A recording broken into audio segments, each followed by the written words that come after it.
As soon as 14-year-old Elijah stepped into the first-class cabin, heads turned, not with curiosity, but suspicion. He wore a pressed suit, confidently carried himself, and walked straight to Seat 1A. But the flight attendant frowned.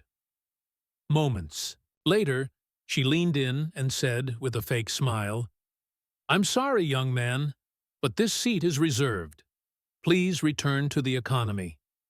The man behind her, a white passenger in his 40s, smirked. He must have gotten lost. But Elijah didn't move.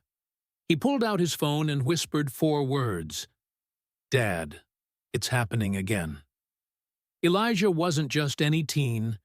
He was the son of Leonard Grant, the CEO and majority shareholder of the airline they were boarding. But Elijah never used his father's name for the privilege. He was raised to be humble, quiet, and respectful. This flight was a short domestic trip, one his father personally booked for him to attend a leadership conference. Leonard had even ensured his son would sit up front in first class as a lesson in self-worth, not entitlement. But the crew didn't see Elijah's quiet confidence. They saw his skin. Flight attendant Karen, ironically named, walked back over with a smug look. "Sir, if you don't move, we'll have to involve security. This seat is for paying passengers." The white man who had been eyeing the seat stepped forward. This young man should know his place. Elijah didn't argue. He pulled out his phone again. "Dad, they're asking me to move. Wait a second. Tell us where you're watching from in the comments. And don't forget to subscribe for more powerful stories like this." On the other end of the line, Leonard Grant sat in a boardroom mid-meeting when his son's call came through. His assistant tried to wave it off, but Leonard saw the caller ID and picked up instantly. "Speak, son," he said, voice calm. "They're trying to move me to the back. Said I don't belong in first class." Leonard went silent. Then he spoke 2 words. "Stay seated." He hung up and called his airline's internal operations line, and chaos quietly ignited behind the scenes within minutes. The airline's internal alert system pinged red.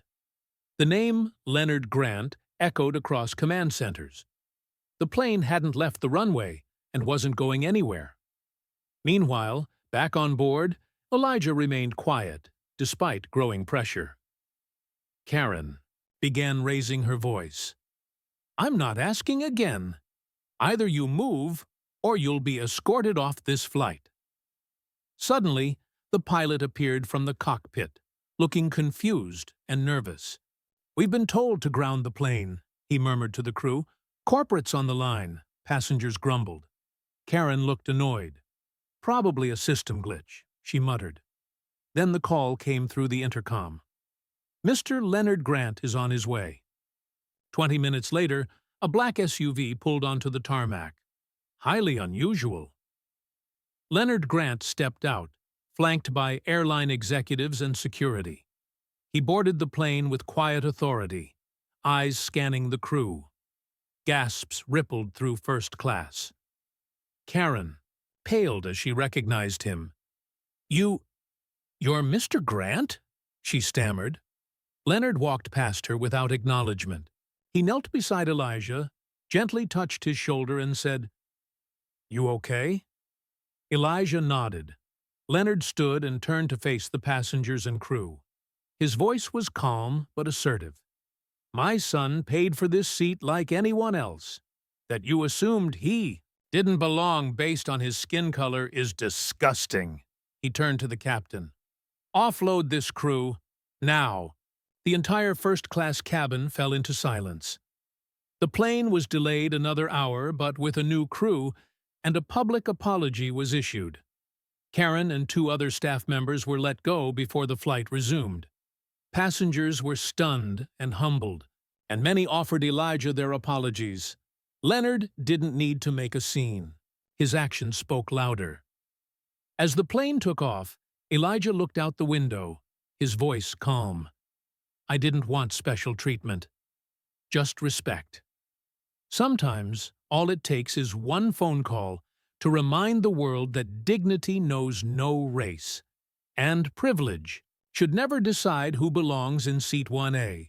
If you enjoyed this story and found it thought-provoking, don't forget to like, share, and subscribe for more powerful narratives.